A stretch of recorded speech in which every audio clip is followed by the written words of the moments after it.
சுந்தரம், இந்த வர நீ இங்க என்ன பண்ணிட்டு இருக்கீங்க? நீங்க பாட்டுல கேஷ் கவுண்டர்ல குறைச்சிட்டு போயிட்டீங்க. ஏதாச்சும் வந்து பார்த்தா வைரமாமா அந்த வேலையெல்லாம் பார்த்துட்டு இருந்தாரு. என்னதான் இருந்தாலும் நம்ம வீட்டு மாப்பிள்ள இல்லையா, அதான் அவர் அங்கே உட்காரச்சு நான் இந்த வேலைக்கு வந்துட்டேன். அப்போ நீங்க உங்க மாமாவுக்காக வேலை பார்க்குறீங்க? ஆமா நீ, நான் நம்ம வீட்டு பிள்ளை, அவர் நம்ம வீட்டு மருமகனாச்சே. அதனால தான் அவர் அங்கே உட்கார வச்சுட்டு நான் இங்கே வந்துட்டேன். நீ எங்க என் கண்ணை பார்த்து சொல்லுங்க.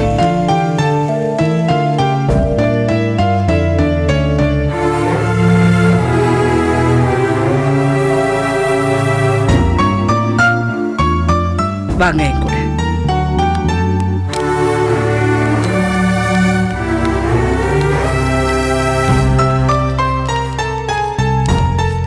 போய் உட்காருங்க. போங்க. சங்கோஜமா இருக்க நீ. இதே இடத்துல தான் கொஞ்ச நாளைக்கு முன்னாடி உட்கார வச்சிங்க. காசு திருடிட்டு ஓடி போயிட்டேன். இப்போ மறுபடியும் அதே இடத்துல உட்கார சொல்றீங்க. தெரிஞ்சவங்க யாராச்சும் பார்த்தா தப்பா நினைப்பாங்களோன்னு சங்கோஜமா இருக்க நீ. தப்பு பண்றவன் மனுஷன், தப்ப உணர்றவன் தெய்வத்துக்கு சமம். என்னைக்கு நீங்க தப்ப உணர்ந்துட்டீங்களோ அன்னைக்கே நீங்க மாறிட்டீங்க. சுந்தரம், இது உங்க ஹோட்டல், இது உங்க பணம். அந்த நினைப்பு உங்க மனசுல வந்துட்டா தப்பு பண்ற நினைப்பே உங்களுக்கு வராது.